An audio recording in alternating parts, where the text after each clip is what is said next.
de Brazzaville à N'Djamena et de Yaoundé à Abidjan.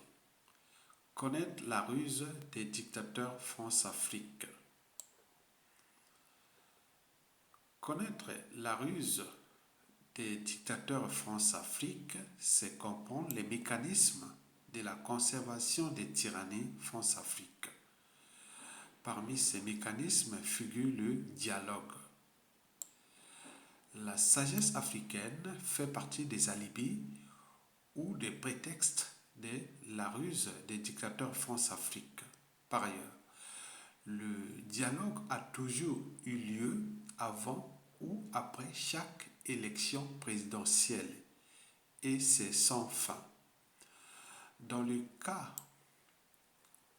où ce dialogue a lieu avant l'élection présidentielle, c'est toujours pour soit modifier injustement et autoritairement la Constitution ou bafouer l'ordre constitutionnel.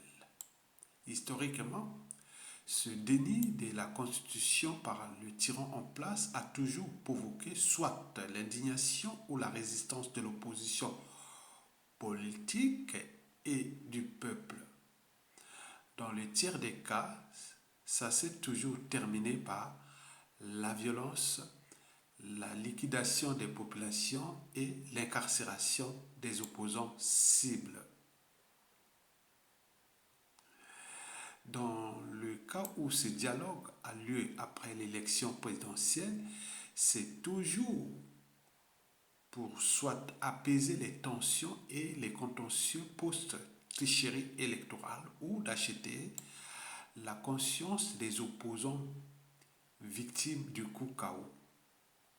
On a pu par exemple entendre de la part du régime de Ouattara après son hold-up ou le KO du 31 octobre 2020 ceci. Il vaut mieux accepter une élection injuste ou imparfaite qu'une guerre civile. Vous avez tout compris. Mesdames, Messieurs, l'enjeu d'un dialogue post-tricherie électorale France-Afrique est d'aboutir à la formation d'un gouvernement d'union nationale. Or, celui-ci n'est autre qu'un support de plus dans la ruse ou de la conservation des tyrannies France-Afrique, puisque ce support est l'arme fatale qui est souvent utilisée par les tyrans France-Afrique afin de rouler dans la farine les assoiffés de pouvoir et des privilèges au sein de l'opposition à leur tyrannie.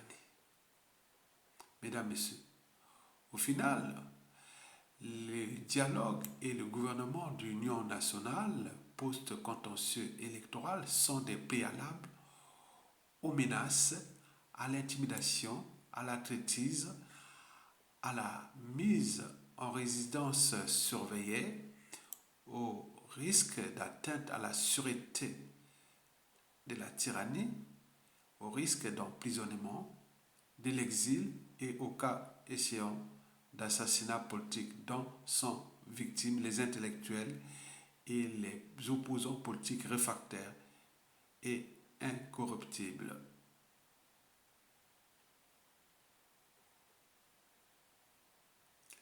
François Mitterrand l'avait pourtant dit qu'un dictateur n'a pas de concurrent à sa taille tant que le peuple ne relève pas le défi.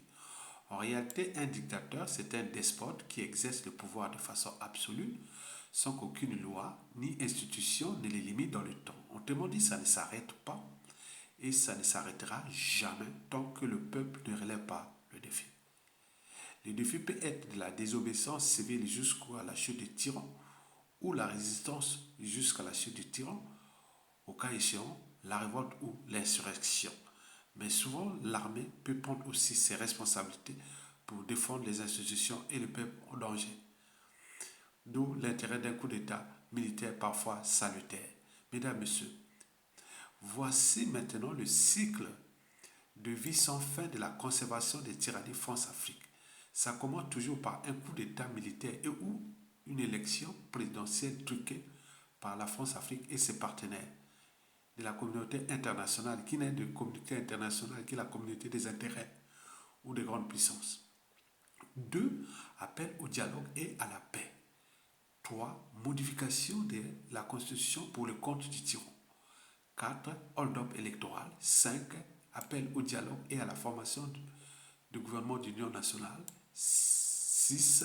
Partage de pouvoir et des privilèges avec les pourris et vendus de l'opposition. 7.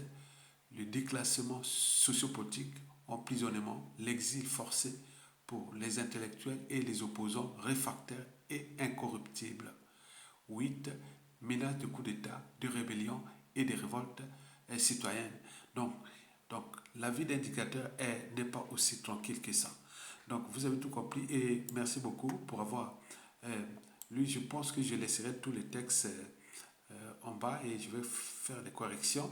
Et après, je vous laisse tous les textes et vous avez tout compris. Merci beaucoup et à bientôt.